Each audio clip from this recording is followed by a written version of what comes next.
रब इश्रह ली सदरी वयस्सर ली अमरी वहलुल उक़दतम मिन लिसानी यफ़क़हू क़ौली। बिस्मिल्लाहिर्रहमानिर्रहीम। आज हम इत्तिकाफ़ के बारे में बात करेंगे और थोड़े से जो मसले मसाइल है, क्या चीज़ से रोज़ा टूटता है कि नहीं, क्योंकि काफ़ी सिस्टर्स सवाल कर रहे थे। तो हमने आपको जो भी स्कॉलर का और अपने हदीस में व्यू है, हम आपके सामने वो रखेंगे इंशाल्लाह। तो सबसे पहले इत्तिकाफ़ क्या है, इसको मैं आपको थोड़ा एक्सप्लेन करना चाहता हूँ कि इत्तिकाफ़ जो है ना, अल्लाह सुब्हाना ताला ने अपने अंबिया को बहुत हैवी काम दे के भेजा था दुनिया में। तो जब वो हैवी काम दे के जब अल्लाह सुब्हाना ताला ने दुनिया में भेजा है, तो वो हैवी काम करने के लिए कभी कभी उनको दुनिया से थोड़ा कट के यकशु होके अपने रब को पुकारना चाहिए, याद करना चाहिए और इबादत करना चाहिए, ताकि वो स्पिरिचुअली उनको और मजबूत बना दे, स्ट्रॉन्ग बना दे। तो इस और फिर सुकून में सोच सके, बात को समझ सके। तो इसके लिए हम देखते हैं कि ये इत्तिकाफ़, हम तो सोचते कि खाली नबी सल्लल्लाहु अलैहि वसल्लम इत्तिकाफ़ करते थे ना, मगर हमें पता चलता कि नहीं, पहला कभी नबी जो है, अंबिया इत्तिकाफ़ करते थे। अगर आप देखेंगे मूसा अलैहिस्सलाम के बारे में तो कुरान पे ही आता है, जब अल्लाह सुब्हाना ताला ने उनको जबल तूर पे बुलाया था कि उनको वहाँ पे तोरा देंगे, तो इससे पहले अल्लाह सुब्हाना ताला ने उनको क्या कहा था, जब मैं आपको इतना हैवी बर्डन देने जा रहा हूँ, तो इसके लिए आपने क्या करना है, आप यकसू होके लोगों से कट के माउंट सिनाई में आपको 40 दिन बैठना है, ताकि आपकी ज़हनी कल्बी तैयारी कर सके। क्योंकि आप मेरे पास आने से पहला मैं आपको कोई बहुत बड़ा चीज़ दे रहा हूँ। तौरात क्या है? शरीयत, हुक्म, डूज़ एंड डोंट। तो इसके लिए जब मैं आपको इतना हैवी चीज़ देने जा रहा हूँ, तो उसके लिए आपको तैयारी करना पड़ेगा। तो हम देखते कि कुरान से ही हमें पता चलता है कि मूसा अलैहिस्सलाम इत्तिकाफ़ में रहे थे 40 दिन। और इसी तरह आप देखेंगे बहुत सारे, ईसा अलैहिस्सलाम, यहया अलैहिस्सलाम, इन लोग ने क्या किया था, इन लोग ने कहा था कि हम शादी नहीं करेंगे, क्योंकि हमारे ऊपर इतना हैवी बर्डन है, लोगों को बताना, दीन के बारे में समझाना। तो अगर हम शादी करेंगे तो फिर हम ये काम शायद उतना अच्छी तरह से अंजाम ना दे सके। तो इसलिए आप देखेंगे ईसा अलैहिस्सलाम ने कभी शादी नहीं करा, यहया अलैहिस्सलाम ने कभी शादी नहीं किया, क्योंकि वो कंप्लीटली डिवोशन करना चाह रहे थे अल्लाह के आगे, कंप्लीटली डिवोटेड होके अपना काम करना चाह रहा था। जो मकसद के लिए आए थे दुनिया में, जो अल्लाह ने भेजा था, वो करना चाह रहे थे। और इसी तरह अब हम देखते कि प्रॉफिट मोहम्मद सल्लल्लाहु अलैहि वसल्लम का भी यही हाल है। हाँ, एवरी ईयर नबी सल्लल्लाहु अलैहि वसल्लम क्या करते थे, इत्तिकाफ़ में रहते थे। क्योंकि जब उनको इतना बड़ा टास्क दिया था, आपको पता है, कुरैश को बताना था एक अल्लाह के बारे में, और ये बहुत ही ख़तरनाक काम था। क्योंकि आप देखिए, न यहूदी मान के दे रहे थे, न मुशरिक मान के दे रहे थे, क्योंकि ये जो बात लेके आ रहे थे नबी सल्लल्लाहु अलैहि वसल्लम, एक अल्लाह को मानो, उनके लिए बहुत मुश्किल था। तो इसीलिए अगर आप देखेंगे, अल्लाह सुब्हाना ताला ने क्या कहा उनको, अल्लाह ने उनको क्या कहा था, आपने रात का टाइम आपने मुझे देना है। वो भी एक काइंड ऑफ, अगर आप देखेंगे तो इत्तिकाफ़ का टाइप ही था। क्यों? क्योंकि अल्लाह ताला ने कुरान में कहा ना, हाँ, व मिनल लैली तहज्जद बिही नाफिलत लक, और रात के टाइम में आपने तहज्जुद पढ़ना है। और इसी तरह आप देखेंगे सूरह मुज़्ज़मिल में, या अय्युहल मुज़्ज़मिल कुमिल लैला इल्ला कलीला, उसके बाद अल्लाह सुब्हाना ताला क्या कहते, एक कंबल ओढ़ के सोने वाले, रात को उठो, फिर रात को आधा नमाज पढ़ो, फिर नहीं तो थोड़ा पढ़ो। मगर इस तरह अल्लाह ने क्या कहा, नबी सल्लल्लाहु अलैहि वसल्लम को 5 नमाज सबके लिए फ़र्ज़ किया था, मगर उनके लिए छठवां नमाज भी, 6th नमाज उनके लिए ऑब्लिगेटरी कर दिया था, क्योंकि जब आप तहज्जुद में आप उठेंगे तो आप, सूरह मुज़म्मिल में अल्लाह कहते हैं ना, दीन में आप बहुत बिजी रहते, आपके पास बहुत काम रहते, बहुत टास्क रहते, ठीक है, नमाज भी फिर उतना वो नहीं होता है।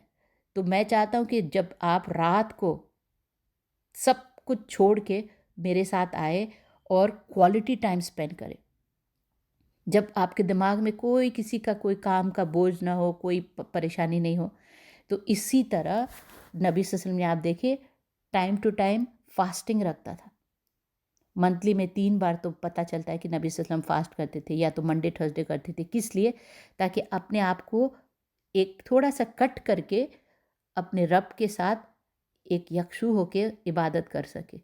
इसीलिए इत्तिकाफ़ का टाइम पे नबी सल्लल्लाहु अलैहि वसल्लम हर साल जो है ना क्या करते थे, 10 रात नबी सल्लल्लाहु अलैहि वसल्लम इत्तिकाफ़ में बैठते थे, ताकि फैमिली से कट गया, दुनिया से कट गया, अब सिर्फ अपने रब के साथ अपने कनेक्शन, अपना एक सोल को फीड कर रहा है, स्पिरिचुअली फीलिंग करके उनको फीड करते, तब जब बाहर निकलते रमज़ान के बाद तो वो सोल स्ट्रॉन्ग बन जाता। ठीक है, तो इसके लिए ये मैंने आपको थोड़ा सा इत्तिकाफ़ के बारे में बताया। अब कहानी ये होता है, सब लोग ये पूछते हैं कि औरत इत्तिकाफ़ कर सकते कि नहीं। जैसा कि आप लोग ने देखा है,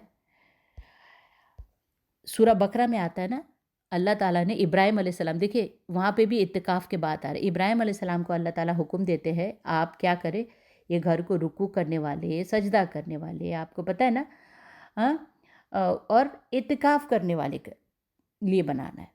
तो वहाँ से हमें क्या पता चलता है कि इत्तिकाफ़ जो है वो मस्जिद पे होता है।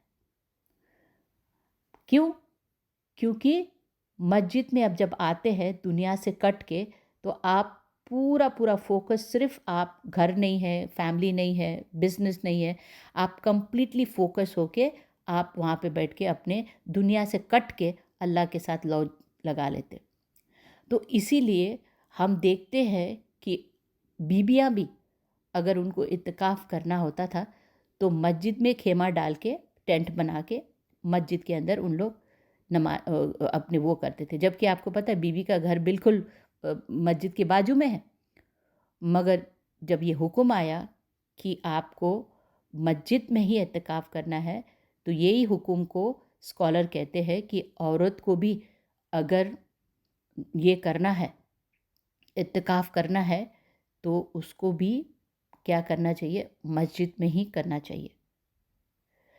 तो ये मैंने आपको बता दिया। अब कोई लोग कहते हैं हम लोग घर में करते हैं, हम बाहर नहीं जा सकते। अल्लाह आलम, अल्लाह आपका शायद नियत को अल्लाह ताला कबूल कर ले, है ना। ये आप कुछ एक वो कर रहे हैं, अब एक इबादत करते हैं, मगर जो कुरान में आया है उसका जो और नबी से हमने बताया है, वो औरत या तो मर्द हो, वो उसको इत्तिकाफ़ मस्जिद में करना चाहिए। अब थोड़े से क्वेश्चंस आ रहे थे, तो मैंने कहा आपको वो भी यहाँ पे जवाब दे दूँ। रोज़ा कब कब टूटता है, बहुत सारे सवाल आ रहे थे, तो उसमें मैंने पूरे स्कॉलर्स के जो भी व्यू है, हदीस है, मैंने आपको यहाँ पे सामने रख रहा हूँ। और रोज़ा जो है ना, क्या क्या चीज़ से टूटता है। रोज़ा झूठ बोलने से, बैड बात करने से रोज़ा नहीं टूटता है, ठीक है। और फिर कान में ड्रॉप्स लगा सकते कि नहीं, यस लगा सकते, उससे रोज़ा नहीं टूटता है। इंजेक्शन लगा सकते कि नहीं, क्योंकि बहुत सारे लोगों को यही सवाल होता है कि हम इंजेक्शन लगा सकते कि नहीं। आप इंजेक्शन लगा सकते, इससे रोज़ा नहीं टूटता। बहुत सारे लोग पूछते कि क्या हम खाना चख सकते हैं। जी, आप खाना चख सकते हैं। उससे आपने क्या करना है, टंग में ज़रा सा वो करना है, टेस्ट करना है, उसके बाद स्पिट कर देना है, आप उसको सॉलो नहीं करना है। तो ऐसे हाल में आप नमक उसका टेस्ट करना है, तो आप थोड़ा सा टंग में रख के आप टेस्ट कर सकते। और फिर उसके बाद थ्रो अप हो जाता है, वॉमिटिंग होता है, इससे क्या रोज़ा टूटता है। نہیں، آپ جان بوجھ کے وامٹنگ نہیں کر رہے. اگر آپ نے جان بوجھ کے وامٹنگ کریں گے تو روزہ ٹوٹ جائے گا، مگر اگر وامٹنگ نکل رہا ہے، چاہے تھوڑا نکلو یا زیادہ نکلو، اس سے آپ کا روزہ نہیں ٹوٹتا. دانت برش کر سکتے کیا، کیا کہتے ٹوتھ پیسٹ یوز کر سکتے کیا؟ بالکل یوز کر سکتے، ایز لانگ ایز آپ اس کو دیکھیں گے کہ کوئی چیز اندر نہیں جائیں گے تو آپ کر سکتے. اب لوگ، بہت سارے لوگ یہ بولتے ہیں کہ اللہ نے یہ حدیث کو پسند کیا ہے کہ جو بندے کا منہ سے اسمیل آتا ہے وہ مس سے بھی زیادہ اچھا ہے. بالکل یہ صحیح حدیث ہے، مگر آپ دیکھیں گے نبی صلی اللہ علیہ وسلم نے ٹوتھ برش، مسواک، دانت کا صفائی، بیسیکلی مسواک تو وہ ٹائم تھا، آج نہیں ہے، وہ ٹائم ٹوتھ برش نہیں تھا، مسواک تھا تو یوز کرتے تھے مسواک، مگر مین بات ہو رہی تھی دانت صاف کرنے کا. پروفیٹ صلی اللہ علیہ وسلم نے اتنا ان کو پسند تھا دانت صاف کرنے کے، انہوں نے کہا تھا میں چاہتا تو اس کو اوبلیگیٹری کر دیتا تھا، مگر میں نے اس کو نہیں کیا کیونکہ مشکل ہو جائے گا پھر. ٹھیک ہے، تو کیا ہے، دانت ہمیشہ صاف کر سکتے تھے آپ، روزہ میں بھی کرتے تھے. تو وہ جو اسمیل کے بات آ رہا ہے تو وہ کیا ہے، وہ یہ ہے اگر آپ کھانا نہیں کھائیں گے، آپ کا پیٹ خالی ہوگا نا، تو آپ دیکھیں گے آپ کتنا بھی برش کر لے آپ کے منہ سے تھوڑا سا وہ اسمیل آئے گا. کیوں؟ کیونکہ آپ کا معدہ خالی ہے. جب اسٹمک خالی ہوتا ہے نا تو منہ سے ایک اسمیل آتا ہی ہے. اسی لیے آپ دیکھیں سبیرے اٹھتے ہیں آپ، جیسا آپ کچھ کھا لیتے ہیں آپ کا منہ سے اسمیل چلے جاتا. تو یہ بات نہیں بول رہا کہ آپ دانت گندے رکھو اور نماز پڑھو. ہاں، آپ کو پتہ فرشتے کو تو اتنا اسمیل آتا ہے ہر چیز کا. تو یہ نہیں بول رہا ہے یہاں پہ. لوگ کیا سوچتے ہیں، ہاں ایسے حدیث ہے آپ اس کو نہیں، وہ حدیث کو نہیں رد کر رہے، وہ حدیث کا مفہوم تو سمجھے نا. ہاں، تو اس میں کیا ہے، اسی لیے ہے، کیونکہ وہ معدہ خالی ہوتا ہے تو وہاں سے ایک اسمیل آتا ہے. تو اللہ کیا کہتے ہیں، بندہ نے میرے لیے اپنے معدہ کو خالی کرا ہے تو اس کے منہ سے وہ اسمیل بھی آ رہے ہیں نا، میرے لیے روزہ رکھ رہا ہے تو میں اس کا ریوارڈ اتنا دوں گا، اس کو مجھے مس سے بھی اچھا پسند ہے. یہ اس طرح سے اللہ تعالیٰ نے کہا ہے. اور پھر بہت سارے لوگ پوچھتے کہ انہیلر لے سکتے کہ نہیں، کیونکہ بہت سارے لوگوں کو ایسٹما کا پرابلم ہوتا ہے، تو بالکل لے سکتے. اس سے آپ کوئی فیڈ نہیں کر رہے، کھانا نہیں دے رہے پیٹ کو، تو یہ بھی آپ سے وہ نہیں ہوتا، آپ کا کیا کہتے ہیں، آپ کا روزہ نہیں ٹوٹتا. پھر کوئی کہتے کہ ہمیں بلڈ ٹیسٹ کے لیے جانا ہے، کیا ہم جا سکتے کہ نہیں؟ بالکل آپ بلڈ ٹیسٹ کے لیے جا سکتے ہیں، آپ کا کوئی روزہ نہیں ٹوٹتا. کسی کو دانت درد ہوتا ہے تو ان کو دانت نکالنا پڑتا ہے، تو کیا دانت نکالنے سے روزہ ٹوٹتا ہے؟ بالکل نہیں ٹوٹتا ہے. دانت نکال سکتے ہیں آپ کو، اس کا کوئی مسئلہ نہیں ہے. کوئی کہتے کہ ہمارا خون نکل رہا ہے، ناک سے بلیڈنگ ہو رہا ہے، نوز بلیڈنگ ہو رہا ہے، کیا روزہ ٹوٹتا ہے؟ بالکل نہیں ٹوٹ سکتا ہے. کوئی کہتے ہیں ہمارے آنکھ میں ڈراپس لگانا ہے، ہمارے کو آنکھ میں تکلیف ہے، کیا روزہ ٹوٹتا ہے؟ بالکل نہیں ٹوٹتا ہے. تو یہ سب تھوڑے باتیں ہیں جو روزہ ٹوٹتا کہ نہیں ٹوٹتا ہے. اور بھی بہت سارے سوال ہوں گے آپ کے، اگر آپ بتائیں گے تو انشاءاللہ میں آپ کو قرآن اور حدیث سے اس کا پورا دلیل دے دیں گے آپ کو. اور پھر چلے آج کے لیے اتنا ہی کافی ہے. وآخری دعوانا الحمدللہ رب العالمین. سبحانک اللہم و بحمدک، نشہد ان لا الہ الا انت، نستغفرک و نتوب الیک. السلام علیکم ورحمۃ اللہ وبرکاتہ. الإنسان من بعد العدم، فالحمد ثم الحمد ثم الحمد لك، حمدا كثيرا طيبا يا رب لك. أعطيتنا خيرا كثيرا ربنا، سترت عن كل الورى عيوبنا. ثم الصلاة بعد والتسليم على النبي المصطفى.